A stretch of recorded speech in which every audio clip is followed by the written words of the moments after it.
Bonjour à toutes et à tous, bienvenue sur CCTV français pour cette nouvelle édition du journal. Pour commencer, le président turc Recep Tayyip Erdogan s'est montré samedi plus conciliant en se disant attristé par la destruction en vol d'un avion militaire russe près de la frontière syrienne et en exprimant son souhait de voir réparer les relations de son pays avec Moscou. Nous sommes très attristés par cet incident. Nous ne souhaitions pas qu'il advienne, mais malheureusement c'est arrivé. J'espère que cela n'arrivera pas à nouveau. La Turquie n'a jamais été en faveur de déclencher des tensions et des confrontations, et elle ne le sera jamais. Erdogan aurait demandé à rencontrer Vladimir Poutine en tête-à-tête à Paris la semaine prochaine, pendant le sommet sur le changement climatique. Mais le président Poutine attend de la Turquie qu'elle présente ses excuses avant qu'une rencontre entre les deux dirigeants ne soit organisée. Moscou et Ankara ne sont pas d'accord sur la question de savoir si l'avion est entré ou non dans l'espace aérien turc. La Turquie a déconseillé à ses citoyens de se rendre en Russie, sauf urgence. Un porte-parole du gouvernement turc a annoncé que la Turquie réfléchissait aux mesures à prendre en réponse aux sanctions russes. Le président russe Vladimir Poutine a signé un décret imposant des sanctions économiques contre la Turquie après qu'un avion russe a été abattu par l'armée turque. Entrant immédiatement en vigueur, le décret présidentiel impose une interdiction de vols charters de Russie vers la Turquie et les tours opérateurs russes devront suspendre leurs œuvres vers la Turquie. Également, les sociétés turques de transport verront leur activité réduite sur le territoire russe et l'importation de certains articles sera également interdite. Le régime des séjours sans visa est aussi officiellement suspendu et les citoyens turcs, à l'exception des diplomates turcs et des personnes à charge, ainsi que ceux bénéficiant de permis de résidence temporaire, ne seront plus autorisés à entrer en territoire russe à compter du 1er janvier 2016. Le décret mentionne la nécessité de protéger la sécurité nationale de la Russie et les citoyens russes de toutes activités criminelles, voire illégales. Le ministre des Affaires étrangères Laurent Fabius a remis aux représentants de l'ONU les clés du site qui accueille la conférence climatique.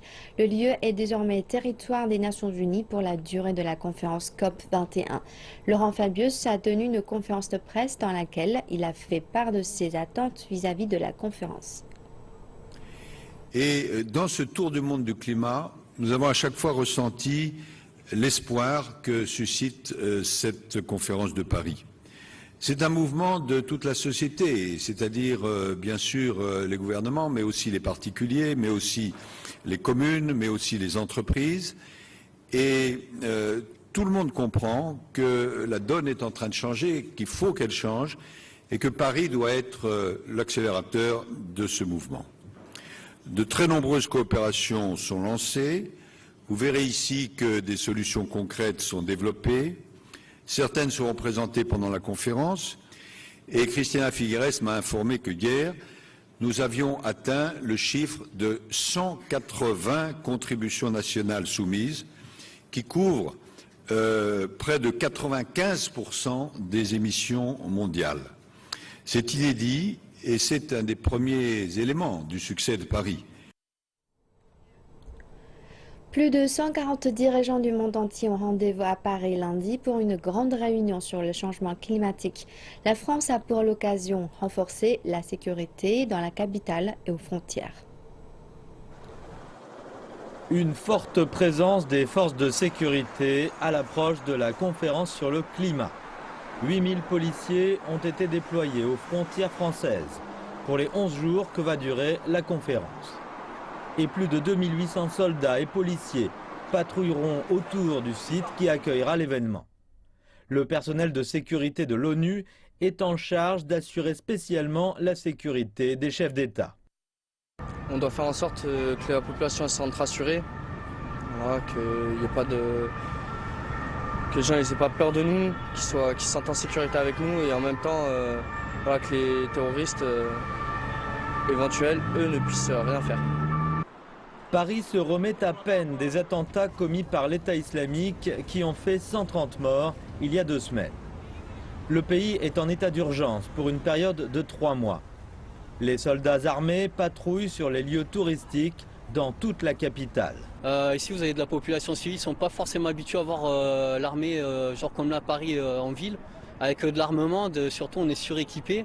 Donc il y en a, ils sont un peu effrayés des fois. Les autorités font savoir que 6300 personnels de sécurité supplémentaires seront déployés dans Paris dimanche et lundi.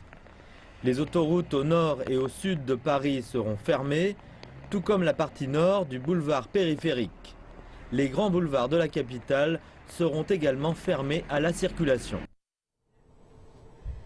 La Chine essaie d'engager à réduire l'intensité carbone de son économie de 60% et à générer un cinquième de son électricité à partir de sources d'énergie propres d'ici 2030. Cet objectif devrait également faire les affaires des entreprises américaines. Marc Ognot nous en dit plus. La Chine et les États-Unis sont de loin les plus importants émetteurs de gaz à effet de serre de la planète. Ils représentent à eux plus de 35% de la consommation en énergie de la planète. Pour transformer l'ensemble de l'économie de l'énergie, il faut un large effort soutenu et continu des acteurs.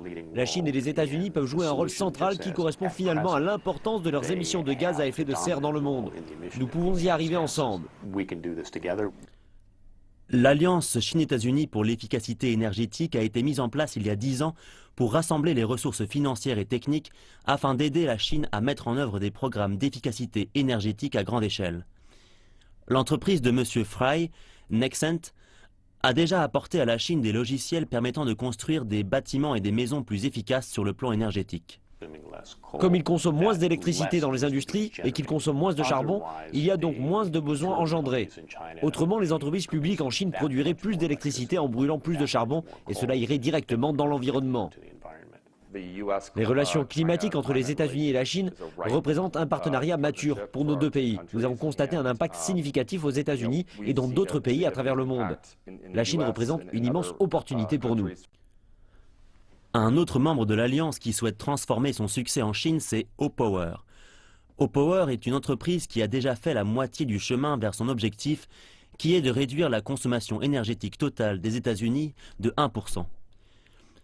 Opower travaille avec des services qui proposent des algorithmes qui permettent par exemple à ses clients de connaître leur niveau de consommation par rapport à leurs voisins ou de savoir s'ils tirent profit des économies d'énergie les plus connues utilisées par leurs mêmes voisins.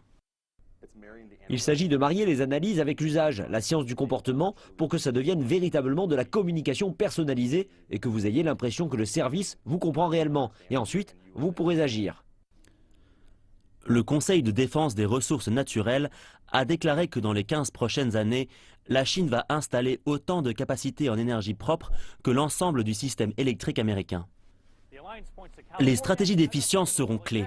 L'Alliance voit dans la Californie un bon exemple. Alors que dans l'ensemble des États-Unis, la consommation en énergie par habitant a augmenté de 50%, la consommation en énergie de la Californie est restée égale à celle de 1975 grâce à la mise en place de programmes d'efficacité énergétique. Direction l'Égypte où un nouvel affront aux forces de sécurité a eu lieu. 4 policiers ont été tués samedi après que 2 tireurs ont ouvert le feu à un poste de sécurité dans la ville touristique de Gizeh. Jusqu'à présent, aucun groupe n'a revendiqué la responsabilité de l'attaque. Les 4 gardes de sécurité faisaient partie d'une patrouille de sécurité régulière à Aboul-Nourou. Il s'agit d'une zone située en banlieue du Grand Caire, dans la station touristique de Gizeh. Pour leurs collègues et autres habitants de la localité, cette attaque est un autre revers et coup dur pour l'industrie touristique, déjà fortement impactée. Je suis triste pour la perte de ces officiers. Les appelés sont très bons, ce sont de bonnes personnes. Et quand je passe en voiture, je peux les voir aider les dames âgées à traverser la route. Nous les avons jamais vus faire quelque chose de mal. Pourquoi est-ce que cela leur est arrivé? Pourquoi? Que Dieu les venge de ceux qui les ont tués. Des témoins ont indiqué avoir vu 2 hommes masqués. Ils ont laissé leur moto blanche à proximité du pont où étaient stationnées les forces de sécurité. Et Abdel Rachid a eu de la chance d'avoir la vie sauve. Le plus petit des deux a ouvert le feu dans le dos des officiers et le grand tireur a ouvert la porte du conducteur et a vidé tout son chargeur sur les officiers à l'avant. Puis ils ont ouvert le feu sur les véhicules qui passaient pour les forcer à s'arrêter. J'ai pris mon téléphone, j'en ai pris un en photo et il a tiré 2 balles dans ma direction. Abdel Rachid déclare que les assaillants ont volé les équipements par balles de leurs victimes. Puis après qu'ils se sont enfuis, la police est arrivée sur les lieux. Je leur ai dit qu'ils venaient de partir et donc de les suivre. Mais le véhicule de police s'est dirigé dans la mauvaise direction. J'ai suivi le véhicule et crié qu'il fallait les suivre. Ils auraient pu retrouver les assaillants. Et même s'ils se faisaient tuer dans cette poursuite, cela aurait été avec les honneurs. Si j'avais eu une arme, j'aurais tiré sur ces tireurs. Les militants affiliés au groupe État islamique sont connus pour mener des opérations dans la région est du Sinaï en Égypte. Et des groupes comme Ajnadmis ont par le passé revendiqué la responsabilité d'attaques dans des localités majeures à l'extérieur du Sinaï. Il s'agit de la troisième attaque dans la zone du Grand Caire cette année. Et c'est un rappel aux Égyptiens que ces militants sont capables de frapper au cœur de l'Égypte. Déjà 3 années se sont écoulées depuis que le gouvernement chinois a mis en avant le rêve chinois. Depuis lors, un large éventail de mesures de réforme visant à faire de ce rêve une réalité ont été mises en œuvre. Le système d'enregistrement familial en Chine, la politique de l'enfant unique, les systèmes de retraite en zone urbaine et rurale, ainsi que la réforme du système éducatif ont tous été réformés. Selon le calendrier établi par le gouvernement, il se donne 10 années pour terminer l'établissement d'une société de moyenne aisance globale et 30 années pour terminer le façonnage d'un pays socialiste moderne. Voici quelques chiffres expliquant la vision du gouvernement chinois à l'écart du rêve chinois. Selon le rapport du 18e congrès du parti, d'ici 2020, la Chine construira une société de moyenne aisance complète, tant le PIB que les revenus individuels doubleront en vertu de ce plan. Ce qui signifie que d'ici 2020, le PIB atteindra 90 000 milliards de yuan et que le PIB dépassera les 70%, 10 000 yuan par personne. Les experts prédisent que de 2020 à 2050, l'économie chinoise ralentira à une croissance moyenne de 5% en glissement annuel. Et d'ici 2050, le PIB devrait atteindre environ 350 000 milliards de yuan, tandis que le PIB par habitant sera de 260 000 yuan. Le gouvernement central vient de clôturer une réunion de 2 jours sur les moyens de sortir 70 millions de personnes de la pauvreté d'ici 2020. Le président Xi Jinping a déclaré que la Chine avait travaillé de sa propre manière sur les moyens de combattre la pauvreté depuis le lancement de la politique de réforme et d'ouverture il y a 37 ans. Jusqu'à présent, la Chine est parvenue à sortir plus de 700 millions de personnes de la pauvreté. Le président a indiqué qu'il s'agissait là d'une grande contribution au développement de l'humanité. Xi Jinping a en outre précisé qu'au sein du prochain plan quinquennal, l'élimination de la pauvreté, qui n'est jamais facile, demeurerait une priorité. Il indique que l'exactitude dans le travail est une chose essentielle, ce qui signifie faire davantage afin de déterminer quelles sont les personnes se trouvant sous le seuil de la pauvreté, les facteurs qui les y maintiennent, ainsi qu'un système plus adapté afin d'aider ces dernières. Durant le sommet des PDG de la PEC à Manille, le président chinois Xi Jinping a déclaré que les fondamentaux économiques et la trajectoire de long terme de l'économie chinoise demeuraient inchangés. La Chine change en matière industrielle, d'urbanisation et de modernisation de son secteur agricole. Le boom d'innovation va prendre la tête de jouer un rôle fondamental dans la croissance économique. Cet écran pliable a été produit par une compagnie technologique de Kunshan dans la province du Jiangsu. Épais de 20 micromètres seulement, il peut être roulé et même porté comme un vêtement. Nous avons investi 120 millions de yuan en recherche et développement sur cet écran pliable. C'est un gros investissement pour nous, mais quand nous avons pensé à son potentiel sur le marché, nous avons décidé de sauter le pas. La forte demande domestique et les opportunités d'affaires sont la raison derrière l'innovation. Les ventes de détail ont totalisé cette année 3 000 milliards de yuan, en augmentation de 10% chaque mois. Tencent Zhongchuan Space est un projet de type incubateur. La compagnie chinoise rassemble des innovateurs et des investisseurs tous les week-ends dans 25 villes du pays. Des plateformes comme Zhongchuan Space n'offrent pas seulement de l'investissement, mais aussi d'autres soutiens comme des bureaux. Nous nous attendons à des ventes dépassant 10 milliards de yuan l'an prochain. Plus de 100 programmes d'innovation ont été introduits cette année. Et l'Internet, les robots et les smartphones sont les principaux champs de bataille pour les startups de haute technologie. Le premier avion régional de Chine sera livré aujourd'hui, une avancée majeure dans l'industrie nationale de l'aviation. L'avion de ligne ARJ-21 est construit par la COMAC, le groupement de l'aviation commerciale de Chine. Il peut transporter jusqu'à 90 passagers sur une distance maximale de 3700 km. 6 années après le lancement du projet, l'ARJ-21 a débuté ses vols d'essai domestiques en 2008. Et avec plus de 5000 heures de vol d'essai, il s'agit de l'avion commercial ayant fait l'objet des plus longs essais au monde. La COMAC a reçu des commandes pour plus de 300 avions venant de 19 compagnies aériennes, dont 3 de la République du Congo.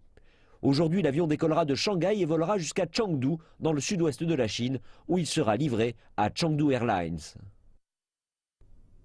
Il peut voler sur des routes transprovinciales comme pour aller de Chengdu à Xi'an et vers d'autres zones de l'ouest de la Chine. Il s'agit du premier avion régional de 90 places de Chine. Pour nous, cet appareil sera le modèle le plus gros et le plus avancé à entrer en activité. Continuons à présent notre série sur l'expédition sur le glacier Kulia.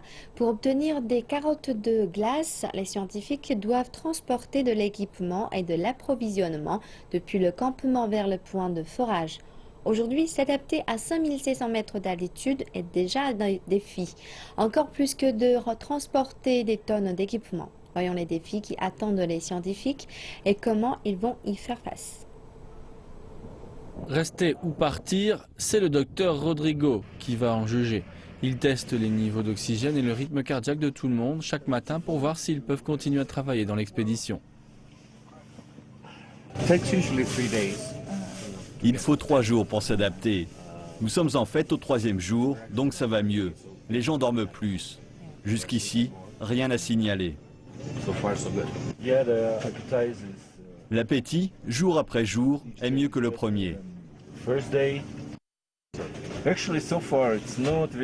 Pour le moment, ce n'est pas un dur travail pour nous, mais il le deviendra. Dans une paire de semaines, je pense qu'il y aura un pic. Les scientifiques et les porteurs font face à un grand défi quand ils transportent de l'équipement du campement vers les sites de forage. Après une longue discussion, l'équipe a accepté d'essayer la solution du guide de montagne. Je veux juste démontrer que si nous utilisons l'avantage mécanique, nous pourrions tirer ce camion ici. Ils ont trouvé un point de soutien à la surface de la glace près du sommet de la montagne et ont ensuite fixé un crampon et passé une corde à travers. Les membres de l'équipe pourront alors utiliser la corde et lever la motoneige. Mais l'opération est très limitée dans le temps. Les températures se réchauffent à l'approche de midi. La glace fondra et les crampons ne pourront plus tenir. Nous devons nous dépêcher. Avoir les motoneiges à la surface de la glace signifie que les scientifiques pourront voyager vers les extrémités du glacier et les points de forage librement. C'est une étape importante pour l'expédition, mais ce qui les attend sur le glacier est une question que tout le monde se pose. Voilà, c'est la fin de cette édition du journal. Merci de votre fidélité. Bonne suite de programmation sur CCTV France.